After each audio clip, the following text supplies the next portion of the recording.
Imagine working your whole life toward a dream, only to have your own parents steal it from you. Not a stranger, not a scammer, your own flesh and blood. That's exactly what happened to me. My name is Emily. I'm 28 years old, and until recently, I believed that while my parents played favorites, they at least respected me enough to honor my future. I was wrong. My grandparents were the type of people you read about in old American novels, self-made, hard-working, and fiercely dedicated to family. They believed in education as the ultimate investment, something no one could ever take away from you. My grandfather built a business from nothing, and my grandmother was the rock of our family, remembering every birthday, every milestone. Wasn't able to visit them often since they lived out of state, but every letter they sent carried words of wisdom and a small check with a note. For your future education. It wasn't until they passed that I realized those small checks were just the tip of the iceberg. When my grandfather died 3 years ago, my grandmother remained our family's guiding force. But when she passed last year, the will was read, and that's when I learned something shocking. She and my grandfather had left me a $120,000 education fund, meant exclusively for my MBA. The money was to be managed by my parents until I needed it. At the time, I felt nothing but gratitude. My grandparents had thought about my future, and I was determined to honor that. I never imagined that my own parents would see that money as theirs to take. My older sister, Ashley, has always been the golden child. If you have a sibling like that, you'll understand. The one who can do no wrong, the one whose failures are seen as learning experiences, while yours are just not trying hard enough. Ashley was never particularly ambitious. She changed her college major 3 times before dropping out. After bouncing between jobs, she eventually settled into a role as an administrator at a small private kindergarten. Her fiancé, Nathan, worked as the head zookeeper at a local zoo.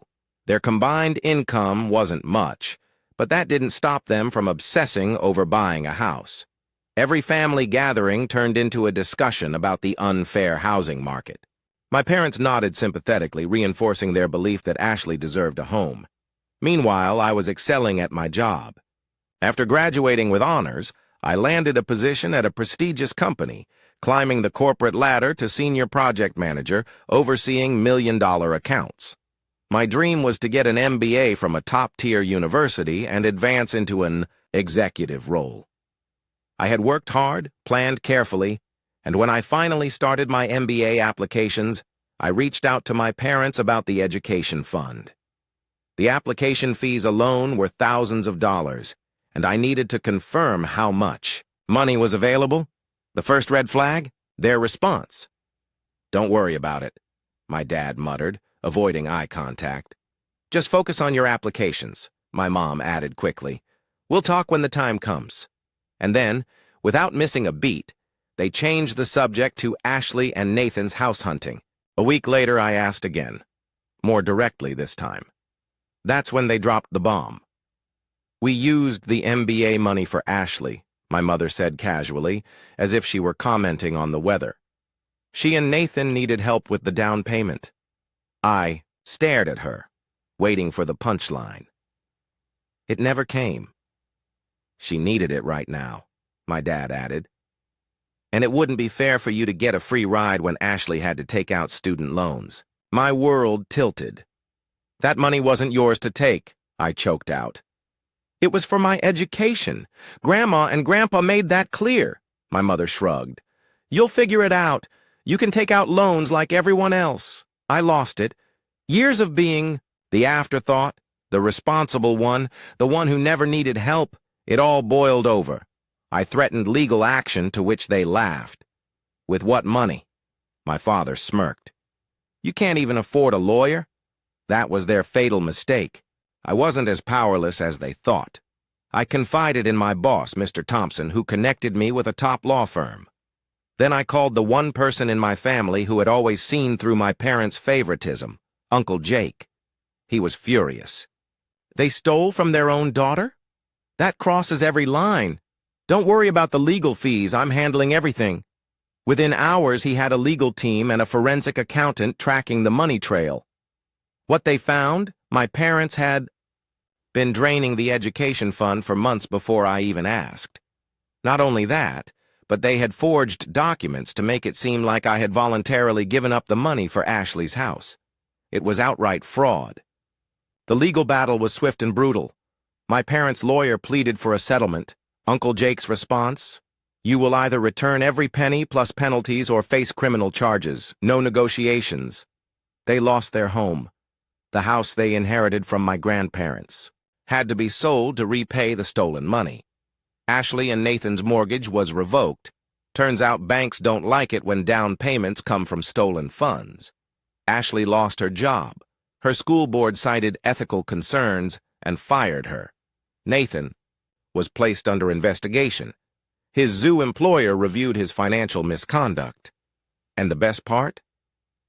My parents, who once mocked me for not affording a lawyer, were forced to drain their retirement savings just to cover legal fees. At the final hearing, the judge called my parents' actions a calculated betrayal of both their daughters and their own parents' legacy. They were ordered to repay me double what they stole, plus all legal fees.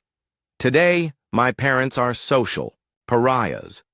Their once thriving social circle has abandoned them. My mother, once a community leader, is now shunned. My father spends his days alone at a coffee shop, staring into nothing. Meanwhile, I got into my dream MBA program on a full scholarship thanks to Mr. Thompson's glowing recommendation. My company is already preparing to promote me into an executive role when I graduate. Uncle Jake?